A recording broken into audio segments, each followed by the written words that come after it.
Hey, welcome back to another edition of Everything Football 62. I'm your host, Jonathan Big Tex Johnson, a.k.a. Uncle Tex, a.k.a. Professor Tex. A little seriousness with this show tonight. Um, you know, I am becoming, no, I am, an old stubborn man. I'm surly at times, very cantankerous when it comes to certain things. Not in a Grandpa Simpson way, although not far from it when it comes to football. I would say hip hop, but however, I stay in my lane, my era. You won't hear me arguing about jokers named Little Dirks, Uzis, Fetty Wops, or the likes. I have a preference, just like anybody else, and I go with what I like. Now, when it comes to football, well, it's one lane. It's 32 teams. You pick your team. You have your favorite team. You already guys already know that I'm a Cowboys fan. Always have been, always will. But aside from that, I love the sport in general. Always have, always will. Sure, I miss the intimidation that's been taken out of the game. I miss the helmet-to-helmet hits. I miss the forearms into the face mask and the body slamming. But it's all there for the betterment of the game, right? That's what they say, right? Well, what about the outside of the game? Where you have young men who in a lot of cases come from impoverished homes, where the father isn't present, the mother's working 3 jobs or doing Lord knows whatever else she might be doing. Crime and poverty is all around. Then this kid who was a star at his high school gets a scholarship to play at the top prestigious programs, powerhouse schools in the country. Kid is is on championship teams, he's an All-American, he's all that type of stuff, right? He's all that. He's going to be a high pick in April. You follow? And actually one of the best players in the country. He'll be sitting there with his mom, grandma, sister, and brother. Oftentimes, no father's there. He is 21, 22 years old, signing a contract. The young man goes from not having a dime to being a millionaire overnight, having $25 to $50 million in the bank. Does he even know what to do with that new lifestyle? I mean, shit, you're 21 with $30 million in the bank account. Just a few months earlier, you overdrew your account by $10 because you went and got a damn 6-pack of beer. I know what I would do. Shit, that's a no-brainer. That age, I already know it. Pfft, fast car, faster women. Immediate gratification. Dreams fulfilled. Ma and pa taken care of, house bought, they straight taken care of. My brother, he's rolling with me. He's taken care of for life. Sounds good, right? Yes, it is, especially if you're responsible. Now, that's a shout out to go to all the cats that are responsible, even at a young age. Some guys know what to do with money. Some guys don't know what to do with their money. And that ends up playing out oftentimes because these guys have no fucking clue. They have no clue what they're supposed to be doing, right? And so, but what happens is that these young men, I say, but if you're responsible, that the key is that these young men are responsible. They have to act like young adults are supposed to once this is done. You think about when kids or people or women or whatever at 19 or 20 have a kid. Okay, it's over. Shit, you have 18 to 21 years. You got to deal with this. You're getting ready to go out partying and all that shit. That shit's over with. So when a kid comes in at 21, 22 years old from playing in college, now you have a job. You have a job. Much like if you're not going to college and all this kind of stuff, if you came up in my household and you wasn't going to college or anything like that, or no trade school or nothing like that, guess what? You took your ass to work, and this is where it begins. This is where it begins. So now, that this is how it goes. So you have to be responsible. So they sound good at the combines. They sound good at the combine, talking to coaches, talking to media, going on shows. Hell, they even have cats doing certain shows on certain top cats. Top guys supposed to be top guys in the in the thing there. Top guys, right? And the top guys, and they do little things on them. This guy can mess around and do something stupid or whatever. do something, tear a ligament, do something stupid, get in trouble. You see, once guys go pro, it's a business. And it has to be treated as such. You have some growing up to do. And I think a lot of guys don't want, I'm only 21, I'm supposed to be. Yeah, I get that. I know what you're saying, but now you're in $1 billion industry. You're in $1 billion industry and you work for a billionaire, right? So look at it this way here. So you got to do some growing up. Sure, it's going to be hard, but it has to be done. I had to do the same thing. Now, not on the level of those guys, but I still got to make a living. Everybody is not walking around here freaking rich like that. I mean, this is a selected few of those guys that's able to do that type of stuff. But no, I've worked my tail off at 19 and finally bought my own truck. Working construction with my father, who was a labor for him for over 25 years. And work, got my own place, eventually got that. I wore Levi's, I wore Nikes, I wore Pony, I wore the Elise tracksuits, I wore British Knights and stuff like that. I hung out and went out. And I'm living in Northern Virginia at the time when Rayful Evans was running fucking DC. So I'm doing my thing, not on them guys' level or that type of guys' level, but I am being a responsible young man. And I was doing a bunch of crazy shit as well back during that time, and whatnot. But I knew it was a job, my job. I had to work to support myself because I was no longer a child no more. I was 19 years old. I was no longer a child no more. And I couldn't, and that's the way it is. And these guys got to come to that realization. And a lot of guys don't. These guys get the Lambos, the Maseratis, the Porsches, and whatnot. They got $100,000 of sneakers. They got sneakers they've never wear in their life and whatnot. So I don't know anything about, so why am I saying all this? Well, Henry Ruggs, the Raiders' young star, was involved in a horrible wreck, killing a young woman and engulfing her car into flames. While Ruggs' girlfriend was injured, but all right, Ruggs was said to be incoherent. They say he was drunk. But shit, I'm thinking he hit the car going 80, 90 miles an hour. Find out he was doing 156. On the impact, it was doing 127. So they say, right? This happened 3:40 a.m. They say Tuesday morning, as they say. I thought it was rolling from Sunday night going into Monday, but I'm not sure. But either way, if convicted, I say, so he's hit with a DUI. He was in court today. I think he got released $100,000 bond. Definitely can't touch no alcohol. Don't do no driving. I'm sure he don't want to do anything remotely close to that now. If Ruggs is convicted, the first charge has a sentence ranging from 2 to 20 years, while the second charge changes from 1 to 6 years. Right? For one, why in the hell are you going that fast on an intersection? I mean, this ain't the fucking Autobahn. It makes no sense for him to be driving that fast. Not only that, especially if you're blottoed, there's no excuse in that.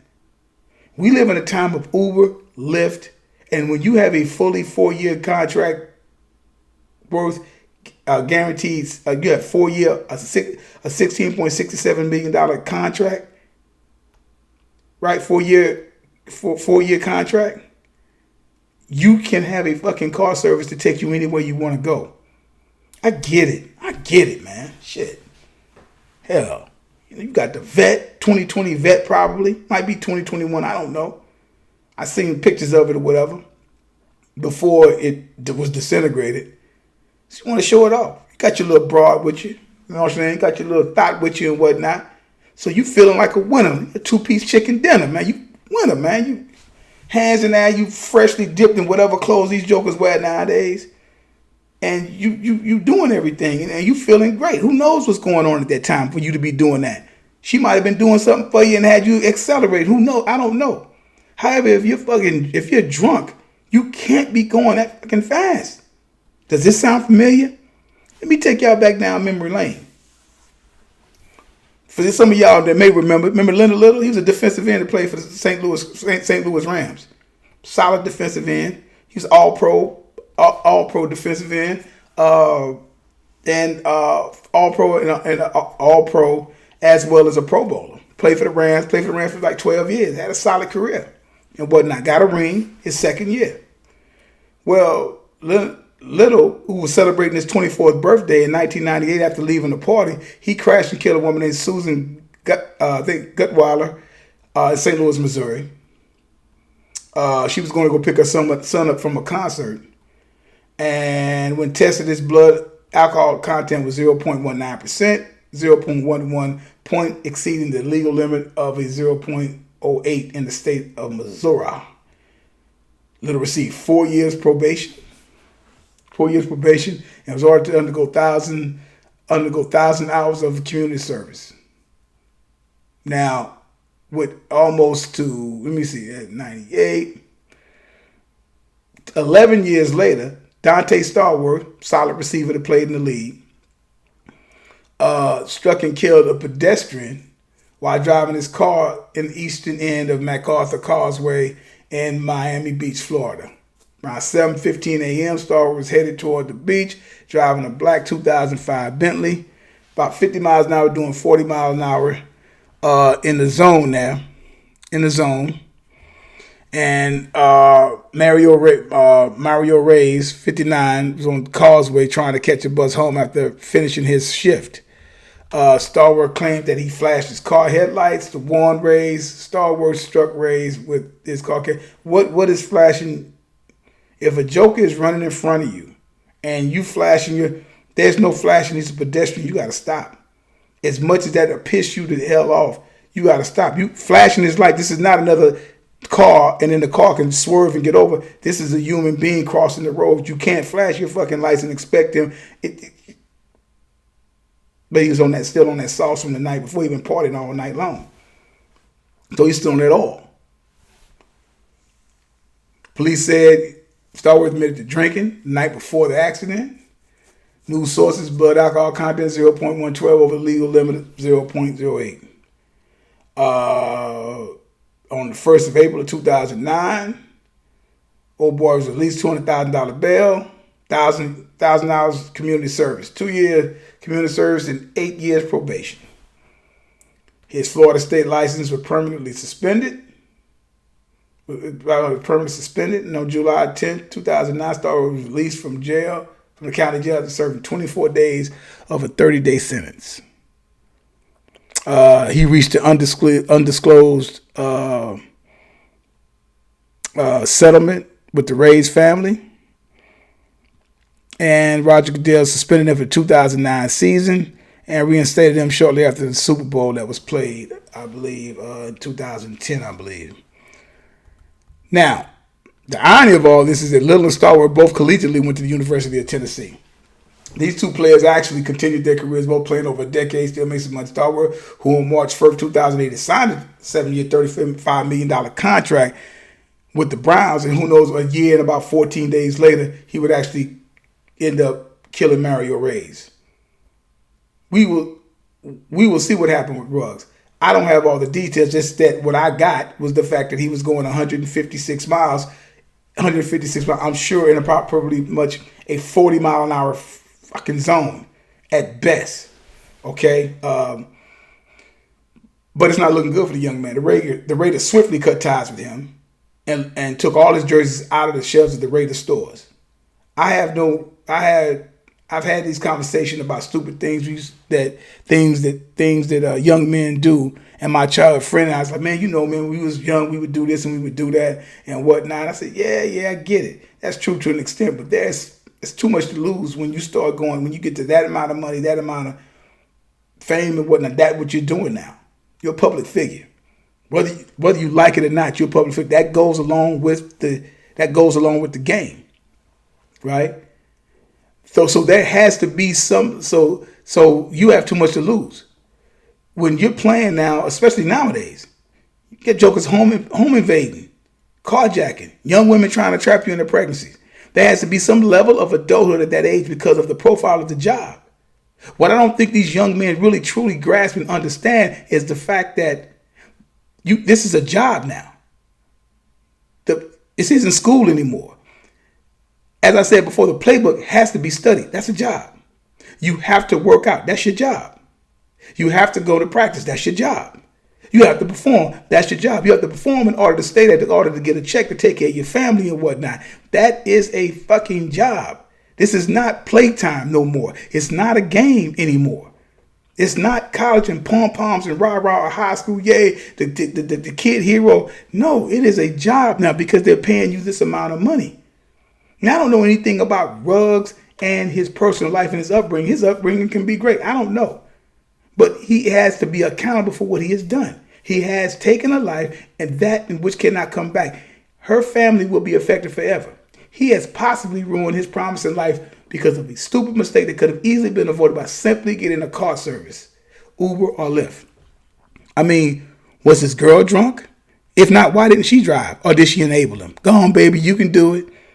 You can do it. Go head on. But you'll never hear anything about that.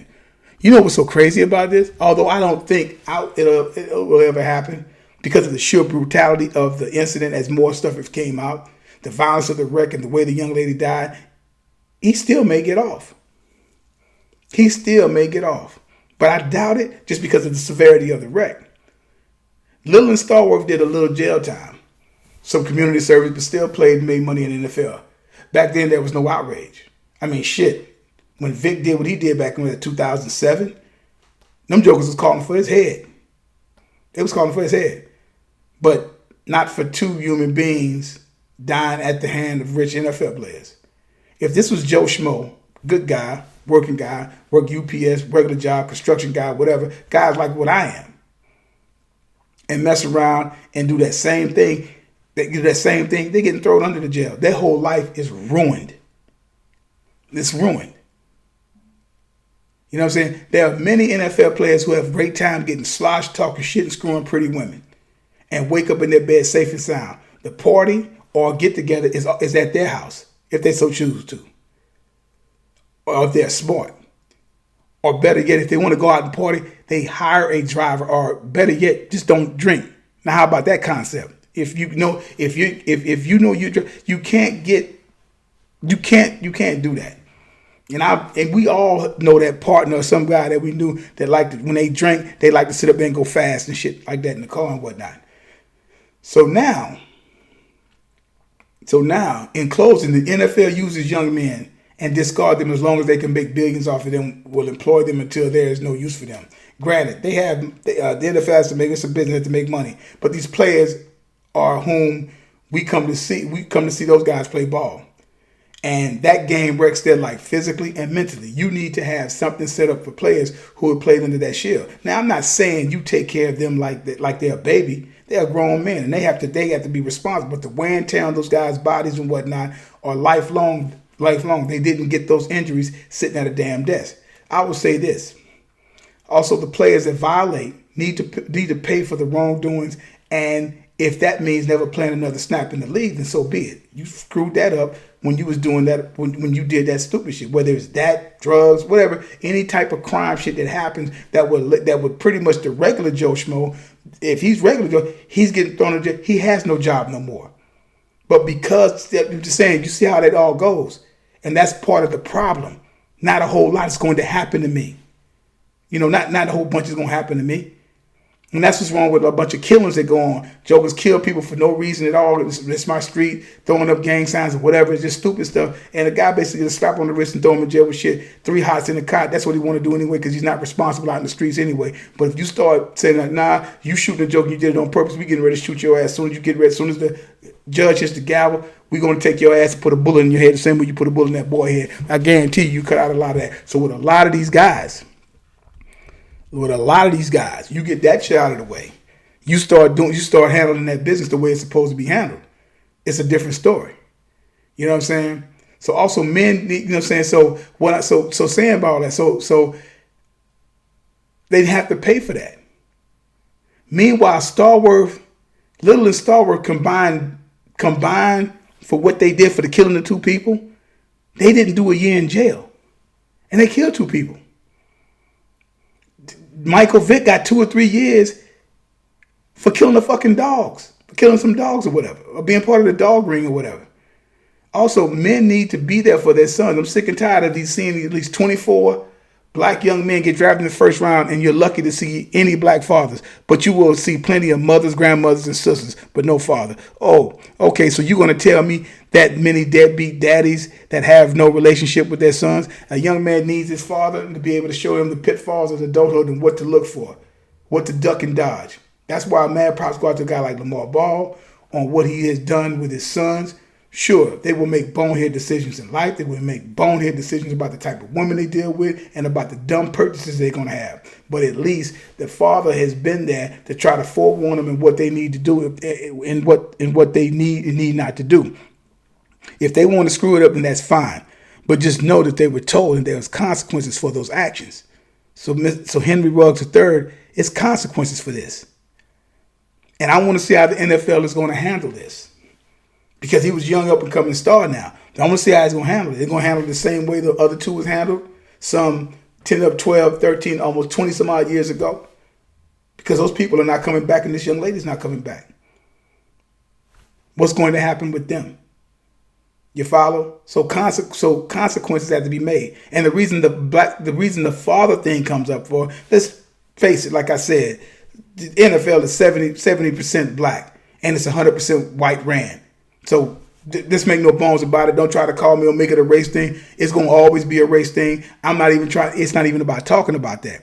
The fact of the matter is that what happens in these particular situations, right? These guys need to be responsible for the things that they do. And you can't slap them on the fucking wrist and let them go. No, you killed somebody and you was irresponsible in what you did. This wasn't no home invasion, somebody trying to get you and your wife and your baby and then you self-defense. That's completely different. Or a joker shoot at you and you got back at her. That's a different story. I ain't got no problem with that. But when you out there intentionally get full of that goddamn Grey Goose or whatever the fuck he was drinking and go out there and end up hitting somebody going 156 miles an hour or killing somebody, period, with your car because you was drunk, you don't have a right to play in the league no more and you need to do the time.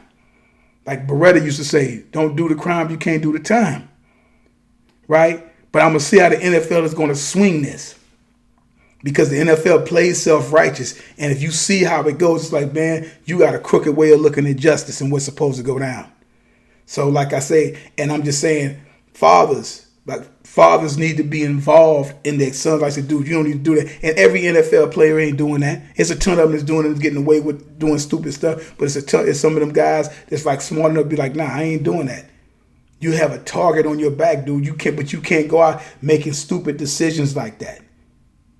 That's a stupid decision. Like I say, some of these guys don't want to cope with the fact or want to still do dumb stuff. And we always talk, oh man, he young. You can't keep saying that once you become an adult. Once you pass 21, dude, it's over with. Once you pass 21, that's it. That's it. Once you pass 21, we can't play the baby stuff no more. There's no more babying. If you go out there and do something fucked up, you can't put that damn toothpaste back in the tube. So they need to be schooled and taught that there's consequences. We could talk about the rookie symposium and all that kind of stuff like that or whatever, cute fine or whatever like that. That a lot of shit don't mean that. A lot of that shit don't mean anything. Don't mean shit. And you know why it doesn't mean anything? It doesn't mean anything because the father's not around there to get in them boys' asses. At least show them, okay, you do what you want to do, but you've been told. You can't say I didn't know because there's a lot of these guys they don't know. All they know is emotional shit from their mamas. And the lifestyle they want to live is what they see Lil Wayne and all them doing on videos and shit and think that's it. You can't do what them guys do because they can do pretty much whatever the fuck they want to do. You have a job because you represent a league and you represent a franchise. You are an employee subsequently. So, so that's my little rant on that, man. Something else. Hey, man, like I said, man, subscribe to the channel. Hit that like button. Hit that like button and whatnot. I'll probably be doing more shows coming up, probably daily, doing shows every day and whatnot. And try to get better, man. One-man gang over here, so that's what we're going to try to do. I tell you guys all the time, like I said, subscribe to the channel, push the like button, share, make some comments down there. And like I tell you guys all the time, there's no greatest of all time as long as time's still going on. And like I tell you guys all the time, numbers don't lie and get emotional. People do. Y'all have a good one.